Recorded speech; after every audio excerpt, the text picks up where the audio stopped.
কোনোদিন ব্রিটিশরাও বলার সুযোগ পায়নি যে শাখা পলা নোয়া এগুলো মঙ্গলসূত্র খুলে পরীক্ষা দিতে হবে। তা মুসলিম লীগের সরকার একে ঝাঁটিয়ে বিদায় মহিলারাই করবে। দাদা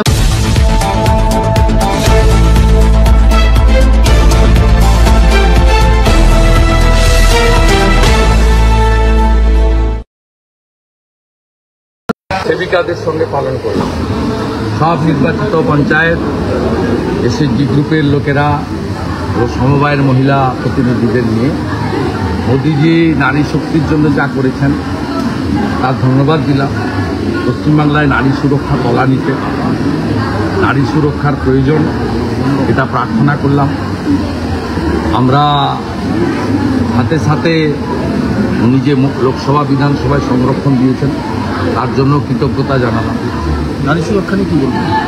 নারী সুরক্ষা পশ্চিমবঙ্গের নিয়ে ইন্টারনাল সিকিউরিটি পুলিশ রাজ্য সরকারের, যে কাজ যোগীজি, হেমন্ত বিশ্ব শর্মা, চন্দ্রবাবু নাইডুরা করছেন, দিল্লি পুলিশ করছে, সে কাজ এখানকার পুলিশ করে না।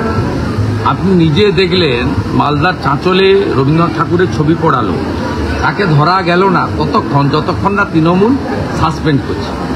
ধর্ষকদের নেত্রীকে মমতা ব্যানার্জি ছাড়া আবার কি? যে সোমনাথ অভয়ার দেহ তাড়াতাড়ি পুড়িয়ে দিল প্রমাণ লোপাট করার জন্য, তাকে পানিহাটির চেয়ারম্যান করে পুরস্কার দিল। যে অনুব্রত মণ্ডল আইসি বোলপুরের মাকে স্ত্রীকে ধর্ষণ করবে বলে বললেন 5 বার, মমতা ব্যানার্জি তার সিকিউরিটি বাড়িয়ে তাকে পদ দিয়ে তাকে রাজা বানিয়ে দিলেন। তাহলে তো এটা থেকে তো প্রমাণিত হয়। এই যে পাঁশকুড়ার সাম্প্রতিক ঘটনা, জাহির আব্বাসকে তৃণমূলের বড় নেতা, তৃণমূলের বড় ওখানকার হারমাদ নেতা, তার মহিলাদের শ্লীলতাহানি এবং ধর্ষণ করার জন্য স্বাস্থ্যকর্মীদের আলাদা রুম ছিল।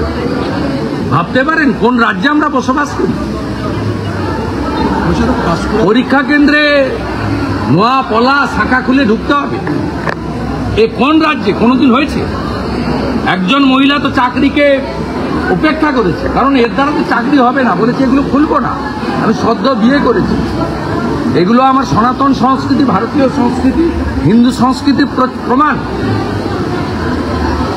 কোনোদিন ব্রিটিশরাও বলার সুযোগ পায়নি যে শাখা পলা নোয়া এগুলো মঙ্গলসূত্র খুলে পরীক্ষা দিতে হবে। তা মুসলিম লীগের সরকার একে ঝাঁটিয়ে বিদায় মহিলারাই করবে। দাদা পাঁশকুড়া জাহির আব্বাসের সঙ্গে ঘনিষ্ঠ সম্পর্ক প্রাক্তন মন্ত্রী সৌমেন মাহমুদ ছেলে, ঠিক আছে, হবে।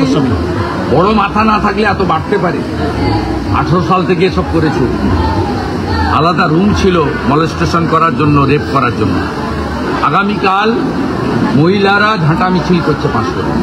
দাদা নিয়োগ থেকে অ্যাম্বুলেন্স পাওয়া ওই হসপিটালে কি বলবেন? ওই জাহির নিয়োগ থেকে, অর্থাৎ হসপিটালে নিয়োগ থেকে তারপরে হচ্ছে অ্যাম্বুলেন্স দেওয়া, এই প্রসঙ্গে কি বলবেন?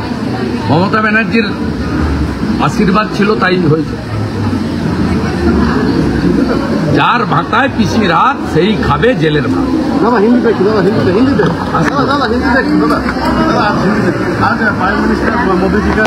यहाँ हमारी जो सेविका लोग हैं, जो हर गांव में सेवा प्रदान करती है, सब आज लोग मोदी जी का 75 उनका जो जन्मदिन है मनाया। मोदी जी को धन्यवाद दिया। लाखपति दीदी से लोकसभा विधानसभा में संरक्षण नरेंद्र मोदी जी ने दिया। और मोदी जी आगे बढ़ो, जनता जनार्दन आपके साथ है, एक गूंज उठा यहाँ से। और हम सब लोग मोदी जी को आभार प्रकट करता हूँ, देश को सुरक्षित रखने के लिए आगे ले जाए। आज आपका क्या क्या कार्यक्रम है? ये बात ये हमारा बड़ा कार्यक्रम था और भी चलेगा। ये 15 दिन तक चलेगा, सेवा पकड़ा दादा, आज से लेकर 2 अक्टूबर। दादा एसआईआर लेके पश्चिम बंगाल का मुख्यमंत्री ममता बनर्जी ने बोला कि लोगों को कहां से एसआईआर के लिए बर्थडे सर्टिफिकेट मिलेगा, क्योंकि 2002 का पहले घर पे ही प्रसव होता था, अस्पताल नहीं था। एसआईआर होगा जैसे बिहार में हुआ, यहाँ होगा। इलेक्शन कमीशन का पास कॉन्स्टिट्यूशनल राइट है, वो अपने काम करेगा, कॉन्स्टिट्यूशन को मानते हुए करेगा। किसी पार्टी का कोई लीडर का इशारा में काम नहीं करेगा। आप सुन लीजिए, 13 लाख आधार होल्डर डीएक्टिवेटेड हो गया है, डेथ, उनका नाम भी वोटर लिस्ट में है। 1 करोड़ के आसपास death voter, fake voter, double triple empty voter और बांग्लादेश से आया हुआ मुसलमान रोहिंग्या घुसपैठिया है। ये लोग को निकाल देना ही चाहिए वोटर लिस्ट से, नहीं तो सही तरीके से चुनाव नहीं होगा।